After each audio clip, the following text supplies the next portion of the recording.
greeting with a smile. Once Pramukh Swami Maharaj was in Gandhinagar during the inauguration of Akshardham. We had a doctor's conference, and one of the leading cardiologists from Sydney, he had come along with his local friend Dr. G.S. Sainani, Gurumukh Sajanmal Sainani, a leading cardiologist from Mumbai Hospital. He was in the queue and Pramukh Swami Maharaj was meeting people. He expressed after his meeting with Pramukh Swami Maharaj that we physicians, we have 6 senses. जीव प्राणी मात्रा को 5 senses होती है, शब्द स्पर्श रूप रस और गंध. We physicians, we have 6 senses. The 6th sense is that we can judge the people, we can know of their inner emotions. But even my 6th sense could not judge the compassion, the love and the pity with which Pramukh Swami Maharaj met people. And we have seen that from first hand. And you will see in many of the shows during your guided tour. Leander Paes, a very decorated tennis player, 18-time Grand Slam champion, was just here about a few days back.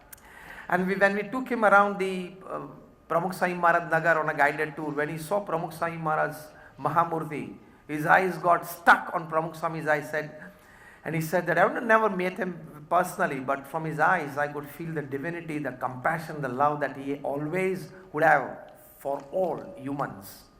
So when you meet people, when you meet employees, when you meet your colleagues, your co-workers, it should be love, it should be compassion. Then only you will enjoy your staying together. People coming together on a platform is not a group. People coming together in a classroom can be a group but cannot be a team. People coming together at a workplace needs to become a team to perform. Decide whether you are in a crowd, in a group, or in a team at your workplace. Being in a team is a right use of HR. Not being in the team is group or crowd. Like in the platforms, it is crowd. Meet and greet people with all love. What else we want to give them? And what else we'll be able to give them? Am I right or wrong? Meet people with all love and all compassion that you ever possess.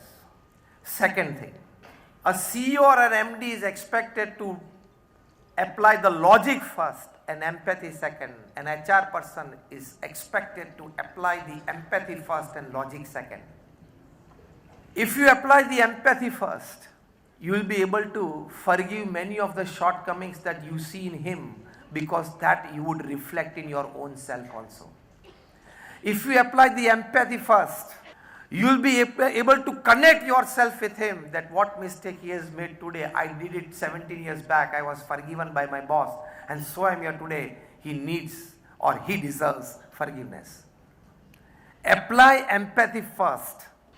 So even when somebody is brain dead, his heart is still working. So logic dies first, empathy remains. So be an emphatic person, not just a logical person. So along with IQ, now it is EQ and SQ as well. Up till the 80s, it was always a concept in the working circles that a person with high IQ always progresses. Then after the 80s, they found that sometimes people with high IQs were working for people with high EQs. IQ means basically you think rationally, you speak calculatively, you act purposefully, and you deal effectively with the situation. That is all about your IQ and intelligence and logic. But after the 80s, they found that persons with high IQ, like in the Silicon Valley, thousands and lakhs of Indian students are working for the owners of the companies who are not even sometimes graduates. We are proud that our IT person in Silicon Valley is earning $100,000 a year, but he is paid by a person who is just an ordinary commerce graduate. But he has high EQ. EQ means empathy. You understand your own emotions and understand the emotions of the other person. A person with high EQ rules over the person with high IQ. Just a joke that those who cross 90% in the standard 12th, they go into engineering and medicine. Those who score 15% less in the 75% range, they go into the commerce line, open the companies and hire the first 2. Those who score even another 15% less, they are in the 60% range. They go into public life and make policies for the first 2. And those who score even 15% lesser than that, that is 45% range, they go in the underworld and control the first three.